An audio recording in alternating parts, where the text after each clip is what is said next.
Hello students, एक बार फिर से आप सभी का हार्दिक स्वागत पीकेटी एजुकेशनल अपडेट चैनल में।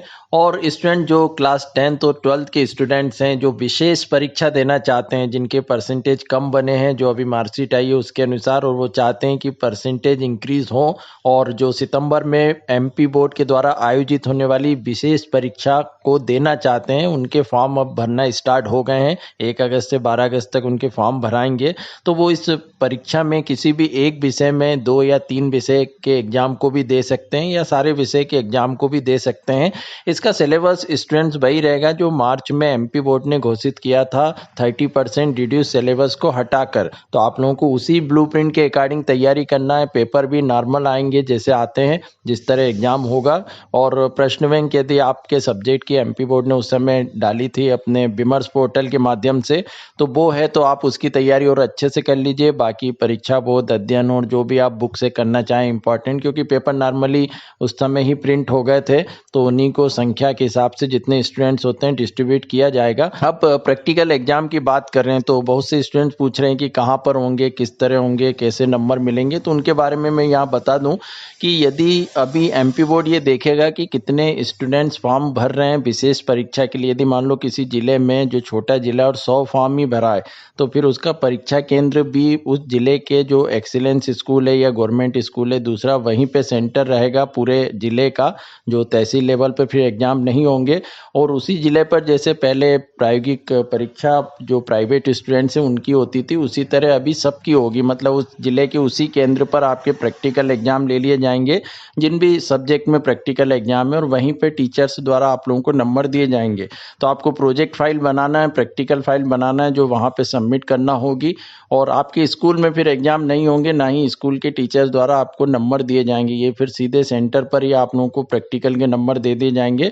और फिर आपकी जो परीक्षा होगी वो तो फिर जिस तरह परीक्षा होती है उसी तरह होगी। तो आप लोगों को तैयारी करना ही है सबको। और रही बात अब कॉलेज के एडमिशन की, तो कॉलेज में स्टूडेंट्स आपको अभी ही काउंसलिंग क्योंकि स्टार्ट हो गई है, तो आपको इसी मार्कशीट के आधार पर अभी अप्लाई करना होगा अस्थायी एडमिशन के लिए। तो आपको अभी एडमिशन की प्रोसेस करना पड़ेगी। उसके बाद क्योंकि आप लोगों की जो मार्कशीट है वो अक्टूबर तक आ पाएगी, जब तक हो सकता है कॉलेज के, हालांकि सीएलसी राउंड देता है उस समय भी, पर उसके पहले यदि काउंसलिंग बंद हो गई तो आप लोगों को फिर प्रॉब्लम जाएगी। तो अभी तो आप लोगों को इसी मार्कशीट के आधार पर एडमिशन ले लेना है, क्योंकि ये जो भी परसेंटेज है आपकी इंक्रीज होंगे तो वो अच्छा ही है आपके लिए। पर यहाँ पर मैंने पहले भी वीडियो बनाया था, और अभी भी आप सभी को क्लियर कर दूं कि जो विशेष परीक्षा आप दे रहे हैं उसका रिजल्ट ही अंतिम मान्य किया जाएगा। यदि मान लो आपके अभी 60% बने और बाद में आपके परसेंट बढ़ते हैं, तो उसी को मान्य किया जाएगा। मान लो आपके 70% बनते हैं तो मार्कशीट आएगी, और यदि आपके और कम बन जाते हैं 50%, तो भी वही मार्कशीट मान्य होगी। फिर इस 60% का कोई भी मतलब नहीं रहेगा।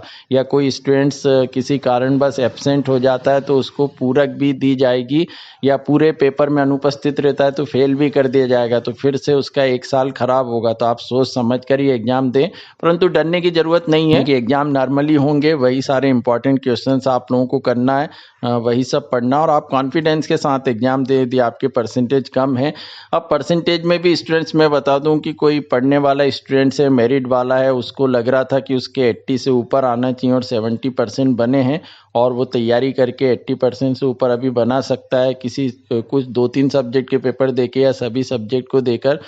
तो वो जरूर फॉर्म को भरे, या जिनको लगता है कि हमारा सेकंड डिवीजन बना है, फर्स्ट डिवीजन बनना चाहिए, तो वो भी भरे। और इसके अलावा जो सेकंड डिवीजन स्टूडेंट्स हैं, यदि वो ज़्यादा वीक हैं और उनको लगता है कि हमारे ठीक बने, तो वो भी ठीक हैं 50% से ऊपर। पर 50 से यदि कम बनते हैं तो आप लोगों को, जैसे किसी के 45-47% बने, तो उन स्टूडेंट्स को जरूर एग्जाम देना चाहिए, क्योंकि कम से कम 50% से ऊपर एक एवरेज मार्किंग मानी जाती है, जो आगे काम आती है कहीं अप्लाई करने के लिए।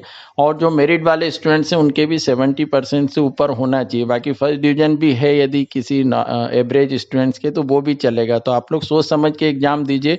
बाकी एग्जाम से डरने की ज़रूरत नहीं है, सिंपल ही पेपर आएंगे, पर उसके लिए फिर भी आप लोगों को तैयारी करना होगा। अब स्टूडेंट की संख्या के हिसाब से ही एमपी बोर्ड ये तय करेगा कि परीक्षा केंद्र कहाँ दिया जाएगा, क्योंकि यदि कम स्टूडेंट्स होते हैं तो जिले के गवर्नमेंट स्कूल को सेंटर बनाया जाएगा। यदि और ज़्यादा होते हैं तो फिर ब्लॉक वाइज जो आपकी तहसील है वहाँ भी सेंटर बना दिए जाएंगे, पर प्रैक्टिकल एग्जाम वहीं पर होंगे। और आगे जो भी फिर अपडेट आती है स्टूडेंट्स में चैनल पर लेकर आता रहूँगा। आप लोग चैनल से जुड़े रहिए और अभी भी कोई यदि डाउट्स है तो आप कमेंट्स करके ज़रूर पूछिएगा। Thank you so much.